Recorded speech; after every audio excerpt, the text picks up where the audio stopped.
Hi dears, welcome to my channel magic moon tarot reading by Ammu. So ഇന്ന് നമ്മുടെ reading topic എന്ന് പറയുന്നത് current feeling, current situation of your person എന്നുള്ളതാണ്. അതുപോലെ തന്നെ നിങ്ങൾക്ക് വരാൻ വേണ്ടി പോകുന്ന ബ്ലെസ്സിങ്സ് എന്തൊക്കെയാണ് എന്നുള്ള കാര്യങ്ങളൊക്കെയാണ് നോക്കാൻ വേണ്ടി പോകുന്നത്. എപ്പോഴും പറയുന്ന പോലെ ഇതൊരു ജനറൽ റീഡിംഗ് ആണ്. നിങ്ങൾക്ക് റെസനേറ്റ് ചെയ്യുന്ന മാത്രം എടുക്കുക, അല്ലാത്ത കാര്യങ്ങൾ നിങ്ങൾക്ക് അവോയ്ഡ് ചെയ്യാവുന്നതാണ്. ഇത് നിങ്ങൾക്ക് റെസനേറ്റ് ചെയ്യുന്നില്ലെങ്കിൽ നിങ്ങളുടെ വീഡിയോ അല്ല, നിങ്ങൾക്ക് സ്കിപ്പ് ചെയ്ത് പോകാവുന്നതാണ്. അതുപോലെ തന്നെ പറയാമെന്നുണ്ടെങ്കിൽ ജനറൽ റീഡിംഗ് ബേസ് ചെയ്ത് ഒരാളും ആക്ഷൻ എടുക്കരുത്, കാരണം ഇത് ഒരുപാട് പേരുടെ മിക്സഡ് എനർജിയാണ് എനിക്ക് കിട്ടുക. ഓക്കെ, അപ്പോൾ നമുക്ക് റീഡിംഗ് തുടങ്ങുന്നതിന് മുന്നേ എല്ലാവരും നിങ്ങളുടെ പേഴ്സണെ കുറിച്ച് ജസ്റ്റ് ഒന്ന് പോസിറ്റീവായിട്ട് ചിന്തിക്കുക. നമുക്ക് റീഡിങ്ങിലേക്ക് എടുക്കാം. ബോട്ടം ഓഫ് ദി ഡെക്ക് നമുക്ക് കിട്ടിയത് ഏസ് ഓഫ് പെൻറ്റക്കിൾസ് ആണ്. നമുക്ക് ബ്ലെസ്സിങ്സ് എന്താണ്, നിങ്ങൾക്കുള്ള ഗൈഡൻസ് എന്താണെന്നും കൂടി നമുക്ക് നോക്കാം. എംബ്രേസിങ് എന്തൂസിയാസം എന്നുള്ളൊരു കാർഡ് കിട്ടിയിട്ടുണ്ട്. അൺകവറിങ് ട്രഷർ എന്നൊരു കാർഡ് നമുക്ക് കിട്ടിയിട്ടുണ്ട്. വാച്ചിങ് ക്ലൗഡ്സ് എന്നുള്ളൊരു കാർഡ് നമുക്ക് കിട്ടിയിട്ടുണ്ട്. ഒപ്പം തന്നെ ടേക്ക് യുവർ ഫസ്റ്റ് സ്റ്റെപ്പ്, അതുപോലെ തന്നെ ഫോഗ്ഡ് എന്നുള്ളൊരു കാർഡാണ് നമുക്ക് ബോട്ടം ഓഫ് ദി ഡെക്ക് കിട്ടിയിട്ടുള്ളത്. ഇനി നമുക്ക് നിങ്ങൾക്കുള്ള ഡിവൈൻ മെസ്സേജസ് എന്താണെന്ന് നമുക്ക് നോക്കാം. ക്യൂനിൻ്റെ ഒരു കാർഡാണ് നമുക്ക് കിട്ടിയത്, കെയർ ആൻഡ് കമ്പാഷൻ എന്ന് കാണിക്കുന്നത്. അതുപോലെ തന്നെ ഒറാക്കിൾ മെസ്സേജസ് കൂടി കഴിഞ്ഞ് നമുക്ക് റീഡിങ്ങിലേക്ക് പോകാം. Your commitment, what do you need to release എന്നുള്ളൊരു കാർഡ് കൂടി നമുക്ക് ബോട്ടം ഓഫ് ദി ഡെക്ക് കിട്ടിയിട്ടുണ്ട്. ആദ്യം തന്നെ ആ ഒരു പേഴ്സൻ്റെ എനർജി എന്ന് പറയുന്നത് എല്ലാം നല്ല രീതിയിലൊരു കമ്മിറ്റ്മെൻറ്റ് വേണം, അതുപോലെ തന്നെ ഒരു കമ്മ്യൂണിക്കേഷൻ നിങ്ങളുമായിട്ട് വേണം. അതുപോലെ തന്നെ വെയിറ്റിംഗ് എനർജിയിലാണ് കാണിക്കുന്നത്. അപ്പം കുറച്ച് പേർക്ക് ഇവിടെ കമ്മ്യൂണിക്കേഷൻ ഉള്ളതായിട്ട് കണക്കാക്കുന്നുണ്ട്. ബട്ട് ആ ഒരു കണക്ഷൻ പകുതി വെച്ച് ബ്രേക്ക് ആയിട്ടുള്ള ഒരു കൈൻഡ് ഓഫ് എനർജിയാണ് എനിക്കിവിടെ ഫീൽ ചെയ്യുന്നത്. അതായത് നിങ്ങളുടെ ഈ ഒരു റിലേഷൻഷിപ്പിൽ ഏറ്റവും കൂടുതൽ ഇപ്പം മേ ബി നിങ്ങൾ നല്ല രീതിയിൽ ട്രൂത്ത് എന്താണെന്ന് മനസ്സിലാക്കിയതുകൊണ്ടായിരിക്കാം. അതുകൊണ്ട് തന്നെ ഒരു ഫൈറ്റിംഗ് ടെൻഡൻസി ഒരുപാട് പേർക്ക് കൂടുന്നുണ്ട്. അതായത് എത്രത്തോളം നിങ്ങളോ ആ ഒരു പേഴ്സണോ സ്മൂത്തായിട്ട് പോകണമെന്ന് ആഗ്രഹിച്ചാലും എന്തെങ്കിലും ഒരു ടോപ്പിക്ക്, ഒരു കലഹ സ്വഭാവം പോലെ ഈ ഒരു റിലേഷൻഷിപ്പിൽ ഉണ്ടാവുന്നുണ്ടാകാം. അതുപോലെ തന്നെ റിലേഷൻഷിപ്പിൽ ഉണ്ടായ ടൈമാണെങ്കിൽ പോലും അങ്ങനെ ഒരു ടെൻഡൻസി രണ്ടുപേരുടെ ഇടയിലും ഉണ്ട്. അതുപോലെ തന്നെ ഒരാൾ നല്ല രീതിയിൽ ഈ ഒരു റിലേഷൻഷിപ്പിൽ ഒരുപാട് ഗീവപ്പ് ചെയ്തതും, അതുപോലെ തന്നെ നിങ്ങൾ വളരെയധികം ഈ ഒരു പേഴ്സണിന് വേണ്ടിയിട്ട് കംപ്ലീറ്റ് ആയിട്ട് ട്രാൻസ്ഫോർമേഷൻ ചെയ്ത് വരട്ടെ എന്നുള്ള രീതിയിൽ വെയിറ്റ് ചെയ്തിട്ടുണ്ട് തന്നെയാണ് പറയുന്നത്. അപ്പോൾ ഇപ്പോൾ ആ ഒരു പേഴ്സൺ വിചാരിക്കുകയാണ് ഇവിടെ ഉണ്ടായിരുന്ന ഒരു ഗ്യാപ്പ് ഒരുപാട് പേരുടെ പേഴ്സണെ സംബന്ധിച്ച് ഒരു കമ്മ്യൂണിക്കേഷൻ്റെ രീതിയിൽ പ്രോപ്പറായിട്ട് ഇല്ലാത്തത് കൊണ്ട് നടക്കുന്ന ഒരു ഗ്യാപ്പായിട്ടാണ് കണക്കാക്കുന്നത്. എന്ന് വെച്ച് നോ കോണ്ടാക്റ്റിലുള്ളവർ പോയിട്ട് ഓടിച്ചെന്ന് ആ ഒരു പേഴ്സണുമായിട്ട് എന്താ പിന്നെ ഇന്ന് തന്നെ ആ ഒരു കമ്മ്യൂണിക്കേഷൻ നടത്തിയിട്ട് തന്നെ കാര്യം എന്നുള്ള രീതിയിൽ പോയിട്ട് കോണ്ടാക്ട് ചെയ്യണം എന്നുള്ള രീതിയിലല്ല ഞാൻ ഉദ്ദേശിക്കുന്നത്. ബട്ട് ആ ഒരു ഗ്യാപ്പ് കൊണ്ടാണ്, മീൻസ് ഒരാൾക്ക് ഇത് എങ്ങനെയെങ്കിലും ഈ ഒരു പ്രശ്നം സോൾവ് ചെയ്യണമെന്നുണ്ട്. മറ്റുള്ളൊരു പേഴ്സൺ ആണെങ്കിൽ ഒരു എംപറർ അല്ലെങ്കിൽ എംപ്രസ് മോഡിലായിരിക്കാം. കാരണം വേണമെങ്കിൽ ഇങ്ങോട്ട് വരട്ടെ, ഞാനിതിന് ഒരുപാട് ഈ ഒരു റിലേഷൻഷിപ്പിന് ഒരുപാട് എഫേർട്ട് എടുത്തിരുന്നു, ഇനി വേണമെങ്കിൽ ആ ഒരു പേഴ്സണായിട്ട് വരട്ടെ എന്നുള്ള രീതിയിൽ നിൽക്കുന്നുണ്ട്. ഒരുപാട് പേരെ സംബന്ധിച്ച്, കുറച്ച് പേരെ സംബന്ധിച്ച് ഇവിടെ എൻഡപ്പായി പോയി, കംപ്ലീറ്റ് ആയിട്ട് എൻഡപ്പായി മൂവ് ഓൺ ചെയ്യാൻ ശ്രമിക്കുമ്പോഴും നിങ്ങൾക്കൊരു മൂവ് ഓൺ കുറച്ച് പേർക്ക് പോസിബിൾ അല്ല. കാരണം പാസ്റ്റിലെ സ്റ്റെക്കിലാണ്, പാസ്റ്റിലെ ഓർമ്മകളിൽ സ്റ്റെക്കിലാണ്. ബട്ട് നിങ്ങൾക്ക് മുന്നോട്ട് പോയേ പറ്റുള്ളൂ. പക്ഷേ നിങ്ങളുടെ സിറ്റുവേഷൻ എന്ന് പറയുന്നത് ഈ ഒരു പേഴ്സണിന് എപ്പം മാറും, എപ്പം അല്ലെങ്കിൽ വരും എന്ന് വിചാരിച്ച് നിൽക്കാൻ പറ്റില്ല എന്ന് കരുതിയുകൊണ്ട് നിങ്ങൾക്ക് മൂവ് ഓൺ ചെയ്തേ പറ്റൂ എന്നുള്ള രീതിയിൽ നിങ്ങൾ നിങ്ങളുടെ ഹാപ്പിനെസ്സിന് ഫോക്കസ് ചെയ്ത് അതുപോലെ തന്നെ മെഡിറ്റേറ്റ് ചെയ്ത് മൂവ് ഓൺ ചെയ്തതായിട്ട് കണക്കാക്കുന്നുണ്ട്. അതുപോലെ തന്നെ പറയാമെന്നുണ്ടെങ്കിൽ ഒരുപാട് പേര് ഹെർമിറ്റ് മോഡ് എനർജിയിലാണ്. കാരണം ഒരു സ്റ്റെപ്പ് ബാക്ക് കഴിഞ്ഞിട്ട് ഒരു പടി പിന്നിലോട്ട് പോയതിന് ശേഷം എല്ലാം ഒന്ന് വിശകലനം ചെയ്യാം അല്ലെങ്കിൽ അനലൈസ് ചെയ്യാം എന്നുള്ള രീതിയിൽ, അതായത് എൻ്റെ ഭാഗത്ത് ഒരു തെറ്റുമില്ല, ഞാൻ 101% ഈ ഒരു റിലേഷൻഷിപ്പിൽ എഫേർട്ട് കൊടുത്തിട്ടുണ്ട് എന്നുള്ള മോഡ് തന്നെയാണ് നിങ്ങൾ. അതായത് ഇനിയും ഈ ഒരു പേഴ്സണിന് വേണ്ടിയിട്ട് അല്ലെങ്കിൽ കംപ്ലീറ്റ് ആയിട്ട് ട്രാൻസ്ഫോം ചെയ്ത് തെറ്റ് മനസ്സിലാക്കി വരുന്നുണ്ടെങ്കിൽ വരുമെന്ന് നിങ്ങൾ നല്ല രീതിയിൽ കുറച്ച് പേര് വിശ്വസിക്കുന്നുണ്ട്. അതുകൊണ്ട് തന്നെ വരാത്തതുകൊണ്ട് നല്ല രീതിയിൽ നിങ്ങളുടെ ഹേർട്ട് ബ്രേക്ക് പോലെ ആവുന്നുണ്ട്. കാരണം ഇത്രയും സ്നേഹം ഉണ്ടെങ്കിൽ എന്തായാലും എൻ്റെ അടുക്ക വരില്ലേ എന്നുള്ള കൈൻഡ് ഓഫ് എനർജിയാണ് ഇവിടെ കാണിക്കുന്നത്. നിങ്ങളുടെ മൈൻഡിൽ നിങ്ങൾ തന്നെ അങ്ങനെ പറഞ്ഞു പഠിപ്പിക്കുന്നതായിട്ട് കണക്കാക്കുന്നുണ്ട്. അതുപോലെ തന്നെ പറയാമെന്നുണ്ടെങ്കിൽ ഈ ഒരു പേഴ്സൺ ഒബ്വിയസ്ലി നിങ്ങളെക്കാൾ കൂടുതൽ വേറൊരാളുടെ വാക്കിന് ഇമ്പോർട്ടൻസ് കൊടുത്തത് കൊണ്ടാണ് ഈ ഒരു റിലേഷൻഷിപ്പ് പകുതി വഴിക്ക് ബ്രേക്കായി പോയത്. ഇവിടെ ഒരു ഫീമെയിൽ ക്യാരക്ടറിൻ്റെ ഇൻഫ്ലുവൻസ് നിങ്ങളുടെ റിലേഷൻഷിപ്പിൽ, ഒരുപാട് പേരുടെ റിലേഷൻഷിപ്പിൽ നല്ല രീതിയിൽ ഉണ്ടായിട്ടുണ്ട്. അതായത് നിങ്ങൾ വിചാരിച്ചു അല്ലെങ്കിൽ സത്യം എന്താണെന്നോ നിങ്ങൾ പറഞ്ഞു കൊടുത്താൽ ആ ഒരു പേഴ്സൺ അത് അത് മനസ്സിലാക്കി തിരിച്ചു വരും എന്നുള്ള രീതിയിൽ നിങ്ങൾ വിശ്വസിച്ചിട്ടുണ്ടായിരുന്നു. അത് ആ ഒരു പേഴ്സൺ ഒരിക്കലും ആ ഒരു ചതിയിൽ നിന്നും രക്ഷപ്പെടുത്താം. നിങ്ങളുടെ നന്മവശം ഉള്ളതുകൊണ്ടാണ് ഒരുപാട് തവണ നിങ്ങൾ അതിന് എഫേർട്ട് ചെയ്തു. അപ്പോഴൊക്കെ നിങ്ങളെക്കുറിച്ച് പറഞ്ഞു, അല്ലെങ്കിൽ നിങ്ങളായിരുന്നു തെറ്റ്, അല്ലെങ്കിൽ ആ ഒരു പേഴ്സണെ മനഃപൂർവ്വം നെഗറ്റീവ് അടുപ്പിക്കാൻ വേണ്ടി നോക്കുന്നതാണ് എന്നുള്ള രീതിയിൽ നിങ്ങളെ കുറ്റപ്പെടുത്തിയിട്ടുണ്ട്.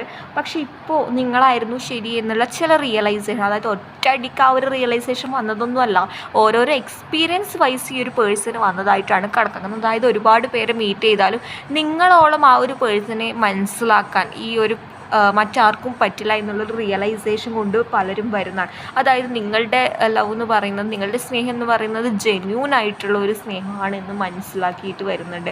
ഒരുപാട് പേരുടെ പേഴ്സൺ ഇപ്പോഴും മോഹവലയത്തിലൊക്കെ പെട്ടെന്ന് നിൽക്കുന്ന ഒരവസ്ഥയാണ്. അതായത് അങ്ങോട്ടുമില്ല ഇങ്ങോട്ടുമില്ല, ബട്ട് നിങ്ങളെക്കുറിച്ച് ഓർക്കുന്നുണ്ട്, ബട്ട് ഒരു ആക്ഷൻ എടുക്കാൻ പറ്റാത്ത രീതിയിൽ അവിടെ സ്റ്റക്നെസ് കാണിക്കുന്നുണ്ട് എന്നുള്ള രീതിയിൽ. അതായത് ഇപ്പോഴും ഈ ഒരു വ്യക്തിക്ക് ഒരു ഹോപ്പ് ഉണ്ട്. അതായത് ഈ ഒരു കാർമേഘങ്ങൾ കലങ്ങി തെളിഞ്ഞാൽ വീണ്ടും നിങ്ങളുടെ പക്കലെത്താം എന്നുള്ള ഒരു, അല്ലെങ്കിൽ നിങ്ങളായിട്ട് യൂണിവേഴ്സൽ എനർജി കൊണ്ടുവന്ന് തരും, അത്ര വരെ ഞാൻ ഇവിടെ നിൽക്കാം എന്നുള്ളത്. അങ്ങില്ലെങ്കിൽ ഇങ്ങ് എന്നുള്ള അവസ്ഥയിലാണ് കുറേ പേരുടെ എനർജി എനിക്കിവിടെ നിന്ന് ഫീൽ ചെയ്യുന്നത്. ബട്ട് നല്ല രീതിയിലൊരു കമ്മ്യൂണിക്കേഷൻ എങ്കിലും കിട്ടിയിട്ടുണ്ടെങ്കിൽ എന്നുള്ള രീതിയിൽ ആഗ്രഹിക്കുന്നുണ്ട്. കുറച്ച് പേരൊരു കമ്മ്യൂണിക്കേഷൻ ഉണ്ടെങ്കിലും ഒരു ഗ്യാപ്പ് വെച്ചിട്ട് നിൽക്കുന്നതായിട്ടാണ് എനിക്ക് നല്ല രീതിയിൽ ഫീൽ ചെയ്യുന്നത്. അതായത് പണ്ടത്തെ പോലെയല്ല ഓപ്പൺ അപ്പ് ഇത് പറയുന്നയോ അങ്ങനെയൊന്നും പറ്റുന്നില്ല. എത്രത്തോളം ജെന്യൂൻ ആണ് എന്ന് പറഞ്ഞാലും നിങ്ങളൊരു സ്റ്റെപ്പ് ബാക്ക് ചെയ്ത് ആ ഒരു വ്യക്തിയെ നന്നായിട്ട് കമ്പയർ ചെയ്യുന്ന കൈൻഡ് ഓഫ് എനർജിയാണ് എനിക്കിവിടെ ഫീൽ ചെയ്യുന്നത്.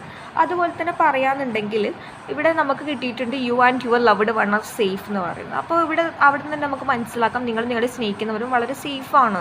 മറ്റേ ഇത് ചിലപ്പോൾ കുറച്ചുപേരുടെ കാർമിക്കായിട്ട് എൻഡപ്പ് ചെയ്തു പോയി, ഇതിൽ പറയുന്നതല്ല, കോമൺ ആയിട്ട് പറയുന്നതാണ്, കാർമിക്കായിട്ട് എൻഡപ്പ് ചെയ്തു പോയ വ്യക്തികളാണെങ്കിൽ നിങ്ങൾക്ക് ന്യൂ പേഴ്സൺ, നിങ്ങൾ പോലും എക്സ്പെക്റ്റ് ചെയ്യാത്ത ഒരു വഴിയിൽ ഒരു ന്യൂ പേഴ്സൻ്റെ എൻട്രി ഇവിടെ നല്ല രീതിയിൽ ഫീൽ ചെയ്യുന്നുണ്ട്. കാരണം യു ഡിസേർവ് എ ബെറ്റർ എന്നുള്ള ഒരു കൈൻഡ് ഓഫ് എനർജിയാണ് എനിക്കിവിടെ ഫീൽ ചെയ്യുന്നത്. ഇവിടെ നിങ്ങളോ നിങ്ങളുടെ പേഴ്സണോ ക്യാൻസർ, സ്കോർപ്പിയോ, അതുപോലെ തന്നെ പൈസസ്, സജിറ്റേറിയസ്, ജെമിനി, ഇതൊക്കെ നിങ്ങളുടെ പേഴ്സൻ്റെ സോഡിയൊക്കെ ആയിരിക്കാം. അതുപോലെ തന്നെ പറയാമെന്നുണ്ടെങ്കിൽ വെയിറ്റിംഗ് ഉണ്ട്. അതുപോലെ തന്നെ പറയാന്നുണ്ടെങ്കിൽ വെയിറ്റിംഗ് ചെയ്ത് എനിക്ക് ഈ ഒരു പേഴ്സണിൽ നിന്ന് ഒരു ഹോപ്പില്ല എന്നുള്ള മൂവ് ഓൺ ചെയ്യുവാനാണെങ്കിൽ നിങ്ങൾ ഇപ്പോഴും കണ്ടിന്യൂ ചെയ്യുക. നിങ്ങളുടെ ലൈഫ് ജേർണിയിൽ പകുതിക്കുന്ന ഒരു ന്യൂ പേഴ്സൻ്റെ എൻട്രി എന്തായാലും വരും എന്നുള്ള രീതിയിൽ തന്നെയാണ് പറഞ്ഞത്. പക്ഷെ അപ്പോഴും നിങ്ങളൊരു ക്വസ്റ്റ്യൻ മാർക്കാണ് നിങ്ങൾക്ക്, അല്ലെങ്കിൽ ഈ ഒരു പേഴ്സണെ വിശ്വസിക്കണോ, അല്ലെങ്കിൽ വീണ്ടും എൻറ്റർ ചെയ്താൽ ഈ ഒരു പാസ്റ്റിലുണ്ടായ എക്സ്പീരിയൻസ് പോലെ ആവുമോ എന്നുള്ള രീതിയിൽ നിങ്ങൾ സംശയത്തോടെ നോക്കിക്കാണുന്നതായിട്ട് കണക്കാക്കുന്നുണ്ട്. ഒരു ഗ്യാപ്പ് വെച്ചിട്ടായിരിക്കും നിങ്ങൾ ആ ഒരു പേഴ്സണോട് ബിഹേവിയർ ചെയ്യുക എന്നുള്ളത് വിചാരിക്കും. അപ്പോൾ അതുകൊണ്ട് തന്നെ ആ ഒരു പേഴ്സൻ്റെ മൈൻഡിൽ എന്തപ്പോൾ ഇത്രയൊക്കെ ജാടൊക്കെ കളിക്കുന്ന എന്നുള്ള രീതിയിൽ. പക്ഷേ നിങ്ങളോട് കുറച്ചും കൂടി അടുത്തടുത്ത് കമ്പനി ആകുമ്പോഴാണ് മനസ്സിലാവുക അയ്യോ ഇത് ഇത്രയേ ഉള്ളൂ എന്നുള്ള രീതിയിലൊക്കെ. അത്രയ്ക്ക് നിങ്ങളുടെ കമ്പനി എൻജോയ് ചെയ്യുന്ന ഒരുപാട് പേര് നിങ്ങളുടെ ചുറ്റുമുള്ളതായിട്ടാണ് കാണുന്നത്. അതുപോലെ തന്നെ പറയാന്നുണ്ടെങ്കിൽ എനിക്കിത് തന്നെ വേണം, അല്ലെങ്കിൽ ഇവിടെ 50% ഓഫ് ആൾക്കാർക്ക് ഈ ഒരു പേഴ്സൺ മാറിയിട്ട് ട്രാൻസ്ഫോർമേഷനായിട്ട് വരും എന്നുള്ള രീതിയിൽ കാണിക്കുന്നുണ്ട്. അതുപോലെ തന്നെ 20% ഓഫ് ആൾക്കാർക്ക് എന്ന് പറയുന്നത് 50-50 പോസിബിലിറ്റിയാണ്. അതായത് ഇവിടെ ഡബിൾ ഡെസ്റ്റിനി ഉള്ളവരുണ്ട്, കാണിക്കുന്നുണ്ട്. അതുകൊണ്ട് തന്നെ രണ്ട് പേരുടെ എനർജി, നിങ്ങൾക്കും ചിലപ്പോൾ ഡബിൾ ഡെസ്റ്റിനി ഉണ്ടാവും, അതുപോലെ തന്നെ ആ ഒരു പേഴ്സണും ഡബിൾ ഡെസ്റ്റിനി ഉണ്ടാവും. ഇപ്പോൾ രണ്ട് എനർജി ഒരേ സൈഡിലാവുന്നത് കൊണ്ട് നിങ്ങളുടെ അലൈൻമെൻറ്റുമായിട്ട് മാച്ച് ചെയ്യുന്ന ഏത് എനർജിയാണോ, അല്ലെങ്കിൽ നിങ്ങളുടെ ഡെസ്റ്റിനിയുമായിട്ട് തന്നെ, അല്ലെങ്കിൽ ആരാണോ ഇതിന് കൂടുതൽ എഫേർട്ട് എടുക്കുന്നത്, ഒബ്വിയസ്ലി ആ ഒരു രീതിയിലേക്ക് നിങ്ങളുടെ എനർജി പോകും, അല്ലെങ്കിൽ ആ ഒരു പേഴ്സൻ്റെ എനർജി പോകും എന്നുള്ള രീതി. അതൊരിക്കലും പേടിക്കണം എന്നുള്ള രീതിയിലൊന്നും അല്ല ഈ ഒരു കാര്യത്തിൽ പറയുന്നത്. ബട്ട് ടു ബി ഫ്രാങ്ക് എന്ന് പറയാന്നുണ്ടെങ്കിൽ ഇവിടെ കല്യാണം കഴിച്ചവരല്ല കാര്യം പറയുന്നത്, അല്ലാത്തവരെയാണ് പറയുന്നത്. അതാണ് ഈ പറഞ്ഞ ഡബിൾ ഡെസ്റ്റിനി ഈ കൈൻഡ് ഓഫ് എനർജി കാണിക്കുന്നുണ്ട്. അതുപോലെ തന്നെ പറയാന്നുണ്ടെങ്കിൽ ബാക്കി 30% ആൾക്കാർക്ക് കാർമിക്കായിട്ട് എൻഡപ്പ് ആയതാണ്. അതിനിപ്പോൾ ആ ഒരു പേഴ്സൺ ലൈഫ് ലെസൺ പഠിച്ച് വരികയാണെങ്കിൽ, അല്ലെങ്കിൽ രണ്ടുപേരും ആക്സെപ്റ്റ് ചെയ്താൽ മാത്രം ആ ഒരു പേഴ്സൻ്റെ എൻട്രി ഇവിടെ കാണിക്കുന്നുണ്ട് എന്നുള്ള രീതിയിലാണ്. അതായത് ഒരാളിപ്പോൾ ആ ഒരു കൈൻഡ് ഓഫ് ഈ ഒരു വ്യക്തി ഇങ്ങനെ ചെയ്തില്ലേ എന്ന് വിചാരിച്ചു ഡിസ്റ്റൻസ് വെച്ച് മറ്റുള്ളവർ ഓക്കെ ഇനി പുതിയൊരു ബിഗിനിങ് തുടങ്ങണം എന്ന് വെച്ചാൽ എങ്ങനെയും അത് ക്ലാഷ് ആവും. അതുകൊണ്ട് തന്നെ പരസ്പരം മനസ്സിലാക്കി അണ്ടർസ്റ്റാൻഡ് ചെയ്ത് കമ്മ്യൂണിക്കേഷൻ ലെവൽ കുറച്ച് ഇമ്പ്രൂവ് ആക്കി അവർ വരുന്നുണ്ടെങ്കിൽ വരട്ടെ. ഇവിടെ നിങ്ങൾക്ക് ചെയ്യാവുന്നതിൽ നിങ്ങൾ ചെയ്തിട്ടുണ്ട്. നിങ്ങളുടെ പാർട്ട് ഏകദേശം ഓക്കെ ആയിട്ടുണ്ട്. അതുകൊണ്ട് നിങ്ങൾ യൂണിവേഴ്സലിന് സറണ്ടർ ചെയ്ത് ഡിവൈൻ എനർജിക്ക് സറണ്ടർ ചെയ്ത് നിങ്ങൾ വെയിറ്റ് ചെയ്യുന്നുണ്ട്. അതുപോലെ തന്നെ നിങ്ങളോട് ഏഞ്ചൽസ്, നിങ്ങളുടെ കൂടെ ഏഞ്ചൽസ് ഉള്ളതായിട്ട് കണക്കാക്കുന്നുണ്ട്. അതുപോലെ തന്നെ ഏഞ്ചൽസ് ഓരോരോ നമ്പേഴ്സിലൂടെ, അതുപോലെ തന്നെ നിങ്ങളിപ്പോൾ ഒരുപാട് നമ്പേഴ്സൊക്കെ കാണുന്നുണ്ടാവും. അതുപോലെ തന്നെ ബട്ടർഫ്ലൈനെ കാണിക്കുന്നുണ്ടാവും. അതുപോലെ തന്നെ അപ്പൂപ്പൻ താടി, ഇതൊക്കെ സിമ്പിൾസാണ്. ഏഞ്ചൽസ് നിങ്ങളോട് കൺവേ ചെയ്യാൻ വേണ്ടി ശ്രമിക്കുന്ന ഒരു സിമ്പിൾസാണ്. കാരണം കമ്മ്യൂണിക്കേറ്റ് ചെയ്യും. ചിലപ്പോൾ നിങ്ങൾക്ക് ഏഞ്ചൽ സ്വപ്നത്തിലൂടെ എന്തെങ്കിലും ഡ്രീമിൽ വഴി എന്തെങ്കിലും കമ്മ്യൂണിക്കേഷൻ ചെയ്യാൻ വേണ്ടി ശ്രമിക്കുന്നുണ്ടാകാം. അപ്പോൾ നിങ്ങളുടെ ഇൻറ്റ്യൂഷനെ ട്രസ്റ്റ് ചെയ്യുക. അതുപോലെ തന്നെ നിങ്ങൾ ആദ്യം നിങ്ങളിൽ തന്നെ വിശ്വസിക്കുക എന്നുള്ള രീതിയിലാണ് കണക്കാക്കുന്നത്. അതുപോലെ തന്നെ പറയാന്നുണ്ടെങ്കിൽ കുറച്ച് പേരുടെ മെഡിറ്റേഷൻ മോഡിലാണ്, നിങ്ങളുടെ പേഴ്സൺ മെഡിറ്റേഷൻ മോഡിലാണ്.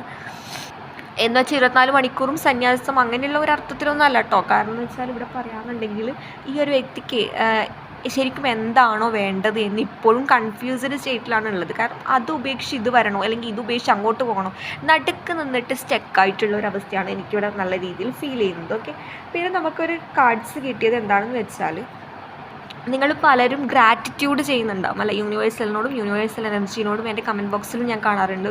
നിങ്ങളുടെ എനർജിക്ക് ഗ്രാറ്റിറ്റ്യൂഡ് ചെയ്യുന്ന സമയത്ത്, നിങ്ങൾ യൂണിവേഴ്സൽ പവറിനോട് ഗ്രാറ്റിറ്റ്യൂഡ് ചെയ്യുന്ന സമയത്ത് നിങ്ങൾക്ക് അതിലുള്ള പോസിറ്റീവായിട്ടുള്ള മാറ്റങ്ങൾ ഉണ്ടാവുന്നുണ്ട് എന്നുള്ള രീതിയിലാണ് പറഞ്ഞത്. അതുപോലെ തന്നെ പറയാമെന്നുണ്ടെങ്കിൽ നിങ്ങളുടെ ഹാപ്പിനെസ് ഓൺ ദ വേ തന്നെയാണ് എന്നുള്ള രീതിയിലാണ്. അതായത് നിങ്ങൾക്കിപ്പോൾ ഏതെങ്കിലും ഒരു തരത്തിലുള്ള ഒരു ആക്ഷൻ എടുക്കണം എന്നുള്ള ആഗ്രഹം ഈ ഒരു കാര്യത്തിൽ, റിലേഷൻഷിപ്പ് മോഡിൽ ഞാൻ പറയാം.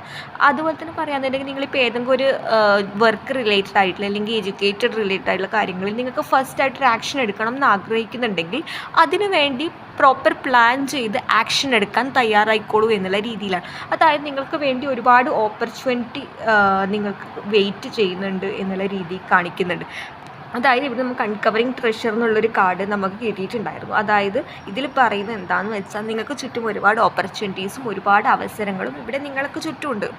ഇതാണ് ദി അൺകവറിങ് ട്രഷർ എന്നുള്ള ഒരു കാർഡ്. ഓക്കെ, അപ്പോൾ നിങ്ങൾക്ക് ചുറ്റും ആ അവസരങ്ങൾ നിങ്ങളായി കണ്ടുപിടിച്ച് യൂണിവേഴ്സിൽ നിങ്ങളെ ഗൈഡ് ചെയ്യും. അതിൻ്റെ ഒപ്പം തന്നെ നിങ്ങളത് തേടി പോകേണ്ടതുണ്ട് എന്നുള്ള രീതിയിലാണ്. അതായത് ചിലപ്പോൾ നിങ്ങൾ പകുതിക്കുന്ന ആ ഒരു യാത്രയിൽ നിങ്ങൾ പരീക്ഷിക്കപ്പെട്ടത് ഇവിടെ ഉണ്ടല്ലോ, ഈ ഒരു കമ്മിറ്റ്മെൻറ്റ് ഈസ് ബീങ് ടെസ്റ്റഡ് എന്ന് പറഞ്ഞത്. അപ്പോൾ എന്താണ്, പരീക്ഷിച്ച് ശരി എനിക്കിത് വിധിച്ചതല്ല എന്ന് വിചാരിച്ച് നിങ്ങൾ സ്റ്റെപ്പ് ബാക്ക് ചെയ്ത് പോവുകയാണെങ്കിൽ അവിടെ ചിലപ്പോൾ നിങ്ങൾ നിർത്താൻ വേണ്ടി ഉദ്ദേശിച്ചെടുക്കുകയായിരിക്കാം നിങ്ങൾക്ക് വേണ്ടിയിട്ട് ഓരോരോ അവസരങ്ങൾ വെയിറ്റ് ചെയ്യുന്നത് എന്നുള്ള രീതിയിലാണ് കണക്കാക്കുന്നത്. അപ്പോൾ നിങ്ങൾ എന്ത് ചെയ്യണം, മുന്നോട്ട് തന്നെ പോകേണ്ടതുണ്ട്. അത് നിങ്ങൾ തന്നെ വിശ്വസിച്ച് ഏഞ്ചൽസിൻ്റെ ഗൈഡ്സിലൂടെ നിങ്ങൾക്ക് മുന്നോട്ട് പോകാം എന്നുള്ള രീതിയിൽ തന്നെയാണ് പറയുന്നത്. അതുപോലെ തന്നെ പറയാമെന്നുണ്ടെങ്കിൽ വാച്ചിങ് ക്ലൗഡ്സ് എന്നുള്ളൊരു കാർഡ് നമുക്ക് കിട്ടിയിട്ടുണ്ടായിരുന്നു. അതായത് നിങ്ങൾ ഒരു ലൈ ബാക്ക്, റെസ്റ്റ് ആൻഡ് റിലാക്സ് എന്നുള്ള ഇതിൽ പറയുന്നത് എന്താണെന്ന് വെച്ചാൽ, നിങ്ങളൊരു സ്റ്റെപ്പ് ബാക്ക് ചെയ്ത്, അതായത് നിങ്ങൾക്ക് എന്താണോ വേണ്ടത് അതിന് വേണ്ടി ഒരു ഡിസിഷൻ എടുത്തോളൂ എന്നുള്ള രീതിയിലാണ് കണക്കാക്കുന്നത്. അതുപോലെ തന്നെ പറയാം, റെസ്റ്റ് എടുക്കാം. നിങ്ങൾക്ക് ഈ ഒരു ടൈം കുറേ പേർക്ക് ഭയങ്കര വർക്കായിട്ടുള്ള സ്ട്രെസ് അടിക്കുന്നുണ്ടാവും, അല്ലെങ്കിൽ ഈ ഒരു പേഴ്സൺ റിലേറ്റഡ് ആയിട്ടുള്ള, അല്ലെങ്കിൽ കം ബാക്ക് ചെയ്യുമോ, അല്ലെങ്കിൽ വേറൊരു പേഴ്സൻ്റെ കൂടെ പോവോ എന്നുള്ള രീതിയിൽ സ്റ്റെപ്പ് ബാക്കൊക്കെ അടിക്കുന്നുണ്ടാവും. അപ്പോൾ അതൊക്കെ നിങ്ങളൊരു കുറച്ചൊന്ന് മാറ്റി വെച്ച് നിങ്ങളിൽ ഫോക്കസ് ചെയ്യൂ, നിങ്ങൾക്ക് നിങ്ങളുടെ ഹാപ്പിനെസ് തേടി പോകൂ എന്നുള്ള രീതിയിലാണ് കണക്കാക്കുന്നത്. ഈ ഒരു പേഴ്സൺ എങ്ങനെയാണോ നിങ്ങളുടെ അടുക്ക സെൽഫിഷ് ആയിട്ടുള്ളത്, അതുപോലെ തന്നെ നിങ്ങളുടേതായിട്ടുള്ള കാര്യങ്ങൾക്ക് ഇമ്പോർട്ടൻ്റ് കൊടുക്കുക. അതിനുശേഷം മാത്രം നിങ്ങൾ ബാക്കിയുള്ള സിറ്റുവേഷനെ കുറിച്ച് ചിന്തിക്കുക എന്നുള്ള രീതിയിലാണ് കണക്കാക്കുന്നത്. ഇനി നമുക്ക് നിങ്ങൾക്കുള്ള ഏഞ്ചൽ മെസ്സേജസ് എന്താണെന്ന് കൂടി നമുക്ക് നോക്കാം. ഓക്കെ, ജേണി എന്നുള്ളൊരു കാർഡ് നമുക്ക് കിട്ടിയിട്ടുണ്ട്. അതുപോലെ തന്നെ പറയാന്നുണ്ടെങ്കിൽ പ്യൂരിറ്റി എന്നുള്ളൊരു കാർഡ് കിട്ടിയിട്ടുണ്ട്. ഫ്രണ്ട്ഷിപ്പ് എന്നുള്ളൊരു കാർഡും നമുക്ക് കിട്ടിയിട്ടുണ്ട്. അതുപോലെ തന്നെ bottom of the deck the transformation കാർഡാണ്. അതായത് നിങ്ങൾക്കിപ്പോൾ ഒരു മാറ്റമാണ് വേണ്ടത്. അതായത് ഇപ്പോഴുള്ള സിറ്റുവേഷനിൽ നിന്നും നിങ്ങൾക്കൊരു മാറ്റം വേണ്ടതായിട്ട് കണക്കാക്കുന്നുണ്ട്. അതായത് നിങ്ങൾ ഒരിക്കലും ഒരു പുതിയൊരു മാറ്റം ആക്സെപ്റ്റ് ചെയ്യാൻ പലരും തയ്യാറല്ല എന്നുള്ള രീതിയിലാണ് കണക്കാക്കുന്നത്. അതുപോലെ തന്നെ പറയാമെന്നുണ്ടെങ്കിൽ എല്ലാ കാര്യങ്ങളും ദൈവത്തിൻ്റെ തീരുമാനത്തോടെ, അല്ലെങ്കിൽ ദൈവത്തിൻ്റെ തീരുമാനം ബേസ് ചെയ്തിട്ടാണ് നിൽക്കുന്നത്. അപ്പോൾ നിങ്ങൾ വിചാരിക്കും ഞാൻ ദൈവത്തിനൊന്നും വിശ്വസിക്കുന്നില്ല എന്ന് വിചാരിക്കുന്നവരാണെങ്കിൽ പോലും നിങ്ങളൊരു യൂണിവേഴ്സൽ എനർജീനെ വിശ്വസിക്കുന്നുണ്ടെങ്കിൽ ആ ഒരു ശക്തി നിങ്ങൾക്ക് ഇതിൻ്റെ ബേസ് ചെയ്ത് എടുക്കാവുന്നതാണ്.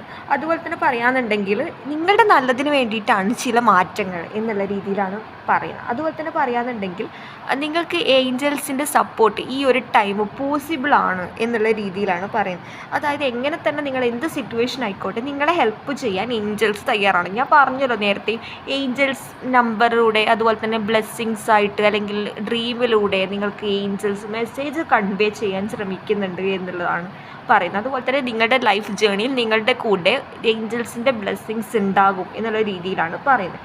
അതുപോലെ തന്നെ പറയാമെന്നുണ്ടെങ്കിൽ ജേണി എന്നുള്ളൊരു കാർഡ് കിട്ടിയിട്ടുണ്ട്. ഒരുപാട് പേര് ഒരു ജോബ് റിലേറ്റഡ് ആയിട്ടോ അല്ലെങ്കിൽ പഠിത്തത്തിൻ്റെ ഭാഗമായിട്ടോ അങ്ങനെയൊക്കെ വേറൊരു സ്ഥലത്ത് ഇപ്പോൾ ഉള്ള സ്ഥലത്തു നിന്നും വേറൊരു സ്റ്റേറ്റിലേക്കോ അതുപോലെ തന്നെ വേറൊരു കൺട്രിയിലേക്കോ പോകുന്നതായിട്ട് കണക്കാക്കുന്നുണ്ട്. എല്ലാവർക്കും അല്ല, കുറേ പേർക്ക് അല്ലെങ്കിൽ കുറച്ച് പേർക്ക് ഒരു ട്രാവൽ റിലേറ്റഡ് ആയിട്ടുള്ള ഒരു യാത്രയ്ക്കുള്ള പോസിബിലിറ്റിയാണ് ഇവിടെ കാണിക്കുന്നത്. അതുപോലെ തന്നെ പാസ്പോർട്ടൊക്കെ തയ്യാറാക്കി നിൽക്കുന്നോളൂ അങ്ങനെയൊക്കെ പറയുന്നുണ്ട് ജേണി കാർഡൊക്കെ. അതുപോലെ തന്നെ പ്യൂരിറ്റി എന്നുള്ള ഒരു കാർഡ് നമുക്ക് കിട്ടിയിട്ടുണ്ട്. അതായത് നിങ്ങളുടെ ഹൃദയത്തിൻ്റെ വിശാലത അതുപോലെ തന്നെ ശുദ്ധത അതിൽ നിങ്ങൾ വിശ്വസിക്കുക. അതായത് എന്ത് തന്നെ സിറ്റുവേഷൻ ആണെങ്കിലും നിങ്ങൾ മറ്റുള്ളവരെ വിശ്വസിച്ചുകൊണ്ടാണ് ഈ ഒരു സിറ്റുവേഷനിൽ നിങ്ങൾ ഹേർട്ടായത് എന്നുള്ള രീതിയിൽ ഒരിക്കലും വിശ്വസിക്കരുത്, അല്ലെങ്കിൽ ഒരിക്കലും അങ്ങനെ ചിന്തിക്കുക പോലും ചെയ്യരുത്. കാരണം നിങ്ങൾ എല്ലാവരും വിശ്വസിച്ചു. അതുപോലെ തന്നെ നിങ്ങൾ മറ്റുള്ളവരിൽ നിന്നും വ്യത്യസ്തനാക്കുന്നതും നിങ്ങളിൽ ഉണ്ടാകുന്ന ഈ ഒരു ഹൃദയശുദ്ധത കൊണ്ട് തന്നെയാണ്. അതുകൊണ്ട് അതിനൊരിക്കലും ചോദ്യചിഹ്നമായിട്ട് ഉയർത്തല്ലേ എന്നുള്ള രീതിയിലാണ് പറയുന്നത്. അതിനൊരിക്കലും സംശയ രീതിയിൽ കാണരുത് എന്നുള്ള രീതിയിലാണ് പറയുന്നത്. അതുകൊണ്ട് തന്നെ നിങ്ങൾക്ക് നിങ്ങളുടെ ഹൃദയം ശുദ്ധതയായതുകൊണ്ടും നിങ്ങളുടെ മനസ്സ് പ്യുവർ ആയതുകൊണ്ടും അല്ലെങ്കിൽ നിഷ്കളങ്കമായതുകൊണ്ടൊക്കെ കൊണ്ട് തന്നെയാണ് നിങ്ങളുടെ കൂടെ ഏഞ്ചൽസ് ബ്ലെസ്സിങ്സ് ആയിട്ട് വരുന്നത്. അല്ലെങ്കിൽ നിങ്ങളുടെ മൈൻഡിൽ നെഗറ്റീവായിട്ടുള്ള തോട്ടൊക്കെ ഉണ്ടെങ്കിൽ അതൊക്കെ മാറ്റി വെച്ചിട്ട് നിങ്ങൾ പോസിറ്റീവായിട്ടുള്ള സൈഡ്, നിങ്ങൾക്ക് ഒരുപാട് പോസിറ്റീവായിട്ടുള്ള ആസ്പെക്റ്റ് ഉണ്ട്, പോസിറ്റീവായിട്ടുള്ള സൈഡ് ഉണ്ട്, അതിനെ വിശ്വസിച്ചോളാനാണ് പറയുന്നത്. അപ്പോൾ നിങ്ങളുടെ ചോദ്യത്തിനുള്ള ഉത്തരം നിങ്ങളുടെ ഉള്ളിൽ തന്നെ ദൈവമായിട്ട് അല്ലെങ്കിൽ ഏഞ്ചൽസ് ആയിട്ട് അല്ലെങ്കിൽ നിങ്ങൾക്കായിട്ട് ഒരു ഉത്തരം കണ്ടെത്തും എന്നുള്ള രീതിയിലാണ് കണക്കാക്കുന്നത്. സോ ഗൈസ്, ഇതാണ് നിങ്ങൾക്കുള്ള റീഡിങ്. ഇന്നത്തെ റീഡിങ് നിങ്ങൾക്ക് ഇഷ്ടമായെന്ന് വിശ്വസിക്കുകയാണ്. ഇഷ്ടമായി ലൈക്ക് ചെയ്യുക, ഷെയർ ചെയ്യുക, സബ്സ്ക്രൈബ് ചെയ്യുക. അപ്പോൾ അടുത്തൊരു വീഡിയോ കാണുന്നവരെ ബൈ.